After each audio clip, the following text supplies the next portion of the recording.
Antarctica बर्फ से भरा हुआ इतना बड़ा कॉन्टिनेंट है जिस पर 5 किलोमीटर की गहराई तक सिर्फ बर्फ ही बर्फ है। इतनी ज्यादा बर्फ, और वो भी 1.5 करोड़ किलोमीटर तक फैली हुई। यानी एंटार्क्टिका का साइज अमेरिका से भी काफी ज्यादा बड़ा है। भले ही जून जुलाई की गर्मियों का मौसम हो, लेकिन एंटार्क्टिका का टेम्परेचर पूरा साल -50 डिग्री सेंटीग्रेड से -90 डिग्री सेंटीग्रेड तक रहता है। इस शदीद तरीन ठंड की वजह से ही यहाँ जिंदगी की उम्मीद बहुत ही कम है। लेकिन उसके बावजूद भी पूरे एंटार्क्टिका में 400 से भी ज्यादा लेक्स डिस्कवर हो चुकी हैं, जो बर्फ की लेयर के नीचे छुपी हुई हैं।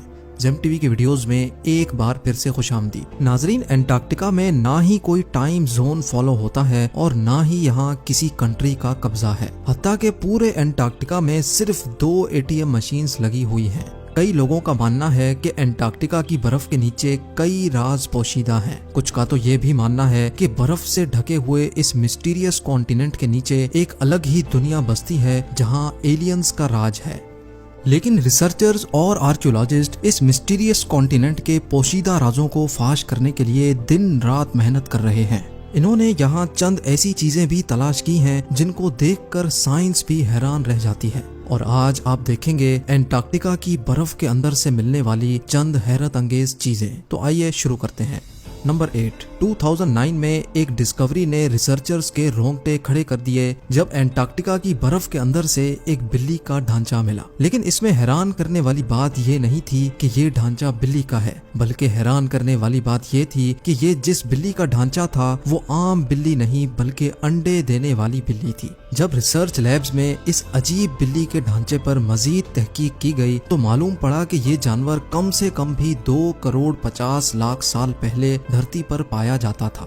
नंबर 7। 2014 में आर्कियोलॉजिस्ट को एंटार्क्टिका से इंतहाई हैरान कर देने वाली इंसानी खोपड़ियां मिली। पहली हैरानी की बात यह थी कि एंटार्क्टिका में ये मिलने वाली पहली इंसानी खोपड़ियां थी, और दूसरी हैरानी की बात इन खोपड़ियों की शेप थी। जी हाँ, नॉर्मल खोपड़ियों के मुकाबले में ये खोपड़ियां काफी अलग दिखती थीं क्योंकि इनके सर जरूरत से भी ज्यादा बाहर निकले हुए थे। साइंसदानों का मानना था कि खोपड़ियों की ऐसी शक्ल बचपन से ही अजीब आदतों की वजह से बनती है, और ये आदतें हजारों साल पहले एंशिएंट सिविलाइजेशन में अपनाई जाती थीं। इस तरह की खोपड़ियां आर्कियोलॉजिस्ट को इजिप्ट और पेरू से भी मिल चुकी हैं। तभी उनका शक है कि शायद हजारों साल पहले एंटार्क्टिका में भी लोग बसते थे और उनका कुछ न कुछ रिलेशन एंशिएंट इजिप्ट सिविलाइजेशन से जरूर होगा। नंबर 6। पिछले 50 सालों के दौरान एंटार्क्टिका से 10,000 से भी ज्यादा मीटियोराइट्स मिल चुके हैं। मीटियोराइट्स ठोस पत्थर के ऐसे टुकड़े होते हैं जिनका ताल्लुक हमारी धरती से नहीं होता, बल्कि वो किसी और धरती से टूट कर आए होते हैं। साइंसदानों का मानना है कि मिलने वाले मीटियोराइट्स में से कई 7 लाख साल से भी ज्यादा पुराने हैं।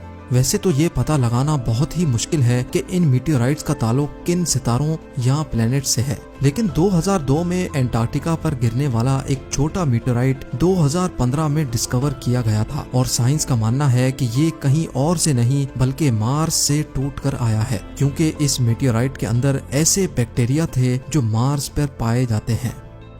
नंबर 5। एंटार्क्टिका में बर्फ की गहराई 5 किलोमीटर डीप है, और ये पूरा कॉन्टिनेंट अमेरिका से भी बहुत बड़ा है। लेकिन साइंसदानों को यहाँ से कुछ ऐसे सबूत मिले हैं जिनको देखकर ये अंदाजा लगाया जाता है कि लाखों साल पहले ये जगह रहने के काबिल हुआ करती थी। जी हाँ, 1980 से कई आर्कियोलॉजिस्ट को यहाँ से डायनासोर्स, मोजासोर्स और प्लेजियोसोर्स के ढांचे मिल चुके हैं। इन ढांचों की साइज 36 फीट बताई जाती है, जो तकरीबन एक ट्रिपल स्टोरी बिल्डिंग के बराबर बनती है। जब हड्डियों के इन ढांचों पर मजीद तहकीक की गई तो मालूम पड़ा कि ये कम से कम भी 70 लाख साल पुराने हैं। तभी ये अंदाजा लगाया जाता है कि 70 लाख साल पहले तक एंटार्क्टिका का टेम्परेचर रहने के काबिल था, और शायद तब ये पहाड़ गहरी बर्फ से नहीं बल्कि ग्रीनरी से ढके होते होंगे।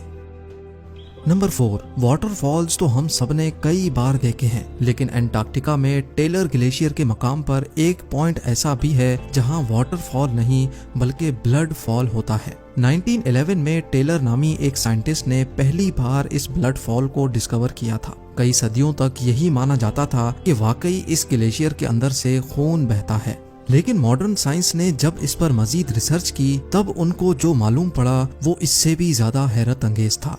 जी हाँ, मालूम पड़ा कि इस ग्लेशियर के नीचे एक बहुत बड़ा पानी का डैम है, लेकिन इसमें मौजूद पानी की खास बात यह है कि इसमें सी वाटर से भी 3 टाइम्स ज्यादा सॉल्ट है, जिसकी वजह से ये फ्रीज नहीं होता। साथ साथ इस पानी में पहाड़ों से निकलने वाला आयरन भी मौजूद है। किसी एक पॉइंट से जब ये पानी ग्लेशियर से बाहर निकलने की करता है तो हवा में मौजूद ऑक्सीजन पानी के आयरन से मिक्स होकर आयरन ऑक्साइड बन जाता है और उसका कलर रेड हो जाता है, और इसी वजह से हमें ये पानी रेड कलर का दिखता है।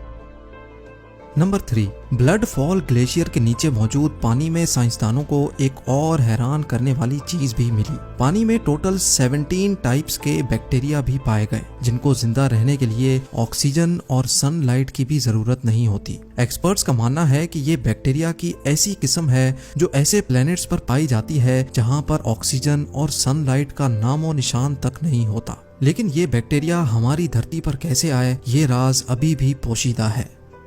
नंबर 2, हालांकि पूरा एंटार्क्टिका बर्फ से भरा हुआ कॉन्टिनेंट है, ये देखकर सबको यही लगेगा कि यहाँ पानी की कमी होना मुमकिन नहीं है। लेकिन आपको ये जानकर हैरत होगी कि हमारी धरती पर अगर कोई सबसे ज्यादा खुश्क यानी ड्राई जगह है तो वो भी एंटार्क्टिका में ही मौजूद है। ये ड्राई वैली एंटार्क्टिका में ही डिस्कवर की गई थी, जहाँ पर पिछले 20 लाख सालों से एक मर्तबा भी बारिश नहीं पड़ी, क्योंकि इस ड्राई वैली में तेज तरीन हवाओं का राज है जिनकी स्पीड 320 किलोमीटर पर आवर तक जाती है। इसी वजह से साइंसदानों का मानना है कि तेज हवाओं की वजह से यहाँ मौजूद पानी का कतरा कतरा एवोपरेट हो चुका है। आपको ये भी बताते चलें कि अर्थ के तमाम एटमॉस्फेयर्स में से इस ड्राई वैली का एटमॉस्फेयर लाखों किलोमीटर दूर मार्स से काफी मिलता जुलता है। इसी वजह से नासा ने अपना वाइकिंग रोबोट मार्स पर भेजने से पहले एंटार्क्टिका की ड्राई वैली में टेस्ट किया था। और अब नंबर 1, आर्कियोलॉजिस्ट की एक टीम को एंटार्क्टिका की बर्फ के अंदर 1100 फीट की गहराई से एक इंतहाई खौफनाक मखलूक का ढांचा मिला। ये पता लगाने के लिए कि ये ढांचा कौन से जानवर का है, कई एक्सपेरिमेंट्स किए गए, लेकिन हैरत अंगेज तौर पे इसका स्ट्रक्चर किसी भी जानवर से मैच ना हो सका। इस खौफनाक ढांचे की लंबाई 8 फीट बताई जाती है, जिसकी हड्डियां बॉडी से निकली हुई हैं। कई सालों की मेहनत के बाद भी आज तक ये पता नहीं लगाया जा सका कि ये जानवर कौन सा था और आखिर इस धरती पे आया कहां से था। उम्मीद है जेम टीवी की ये वीडियो भी आप भरपूर लाइक और शेयर करेंगे। आप लोगों के प्यार भरे कमेंट्स का बेहद शुक्रिया। मिलते हैं अगली शानदार वीडियो में।